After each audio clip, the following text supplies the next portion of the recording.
In Exodus 1:22 in Egypt, Pharaoh decreed death for all newborn Hebrew boys. Jochebed, upon giving birth to Moses, faced this horrifying reality.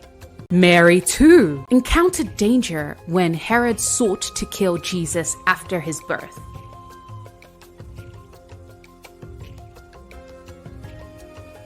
These mothers weren't paralyzed by fear. Jochebed's faith in God's promises for her people fueled her actions. Mary, understanding God's will, embraced her role as Jesus' mother.